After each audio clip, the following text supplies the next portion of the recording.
Hello and welcome to a new video here on my channel at commaik. It's autumn and the cold winter is just around the corner. It's high time to get my garden ready for the winter. Today I'm going to prepare my lawn and winterize my water features. I'm also going to make my automatic lawn irrigation system frost-proof today.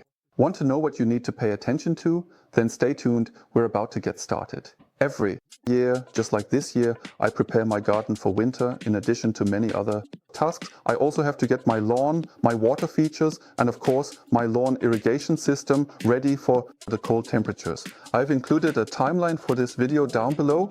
I've created chapters. That way you can jump straight to the topic you're interested in. All the products I use are linked for you below in the info box. That way you don't have to search for long and you can get started right away yourself. Oh, and if you liked the video, give me a like and a subscription would also be great. That shows me that my work on this video was worth it. But now let's get started. Let's begin. We'll start with my lawn. As you can see, my lawn is lush and green. In the past few weeks, it has rained an incredible amount. I took advantage of this and overseeded twice, from the beginning of September to the beginning of October. For this, I spread the grass seed using my substrate box spreader. I've had the best experience with settings 11 to 12. I'll link an overview of the optimal settings for this spreader below in the info box. A dense turf ensures that I don't get any weeds or moss settling in the lawn even during the cold season. That's important. Grass stops growing at temperatures below 10 degrees. Weeds, however, do not. They continue to grow even at lower temperatures and then spread out. On the bare patches, for the grass seed to take root well, it needs plenty of water and mild temperatures of at least 10 degrees. Ideally, it's between 15 and just under 20 degrees. If it's already colder, you should postpone overseeding until spring. In my case, however, both conditions were met. The overseeding has grown in well. For 2 years now, I've been using special robotic lawn, and I'm very satisfied with the texture and color. During overseeding, the robot stays in the garage. Once the grass reaches a height of 8 to 10 centimeters, I mow it down by a third with the large lawn mower. The lawn should continue to be mowed regularly, even in late autumn. Only when the frost period begins can mowing be stopped. There is no universal date for this. While frost can hit Austria as early as September, here in Thuringia it might not happen until December. I set the cutting height to 4 to 5 centimeters. I've had the best experience with this in winter. When mowing, the lawn should be dry and the clippings absolutely must be collected.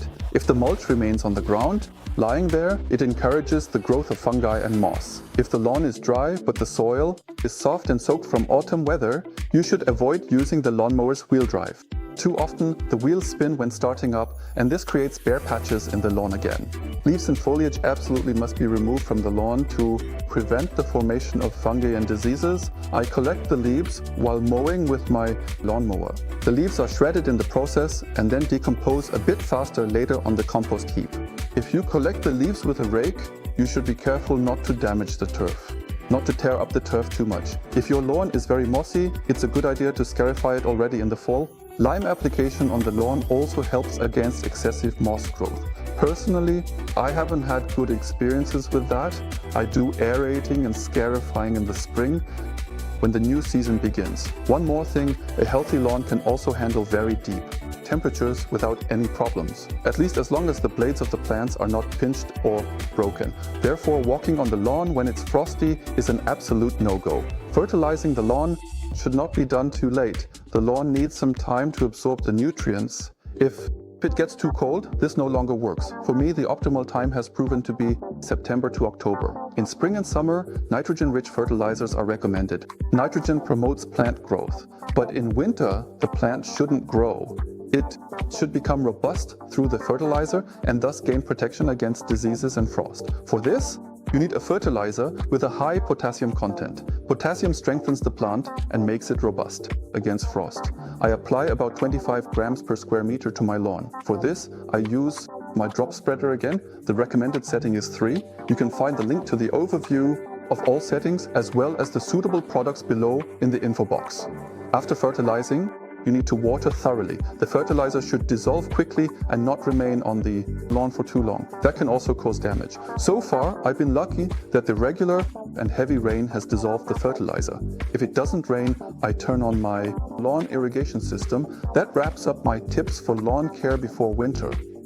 Now let's turn to my lawn irrigation system. My lawn irrigation system also needs to be winterized and drained. The valve boxes do not offer any protection against cold temperatures. Pipes and lawn sprinklers are not located in the frost-proof area. With automatic, I have not had good experiences with drainage valves. So the system must be, for example, it should be laid with a slope so that the water can drain away completely. If the property extends over several levels, it is only possible with great effort. With the valves, I lack the ability to check. I can never be sure that the system is free of water. Additionally, the valves tend to clog or become leaky.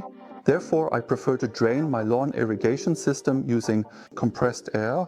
For this purpose, I have installed a compressed air adapter on my lawn irrigation system. This is where I connect the compressor. The pressure should not be too high, otherwise the pipes, connectors and sprinklers could be damaged. I have set my compressor to a pressure range of 5 to 6 bar. Subsequently, I proceed to carefully open the first irrigation circuit, allowing for the precise application of air pressure into the entire system. As a direct result of this applied pressure, the sprinklers gracefully pop up from their concealed positions within the ground and the accumulated water is forcefully blown out. This crucial process should be meticulously carried out for an extended and sufficient period to thoroughly ensure that all the intricate pipes and every single sprinkler head are completely and comprehensively emptied of any remaining water, preventing potential damage from freezing or stagnation. Free of water. As soon as no more water comes out, the second circuit is blown out.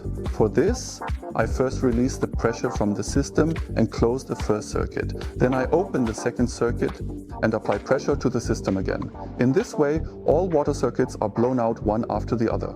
Blown out. If you have a good compressor, you can of course also blow out several circuits at once. When draining, also remember the dead end pipes, the end pieces and the bed irrigation. I've linked a selection of the products I used for installation below in the info box. Finally, I open all the valves by hand. This allows any accumulating condensation to drain away and doesn't remain in the valves. By the way, in the top right, you'll find a video showing you how to properly put your irrigation system back into operation in the spring at the latest when the first frosty nights arrive. All outdoor water pipes must be drained. If water remains in the pipes and freezes, it expands and the pipes can burst. I have several water connections. Outside, all the pipes are sloped so I can easily drain the water. When I installed the water line, I included a faucet with a venting function which makes it possible to let the pipes run empty. For the water to flow out of the pipe, air has to get in, and that's exactly what this drainage faucet does. In practice, it's as simple as can be simple. First, I close the supply to the outside area using the main shutoff valve. Then, all the faucets outside are turned on. Finally, I open the drainage faucet. Now, air flows into the line and the water can drain out the other side. The vent is then closed again. However, I leave the faucets in the frost-prone area open.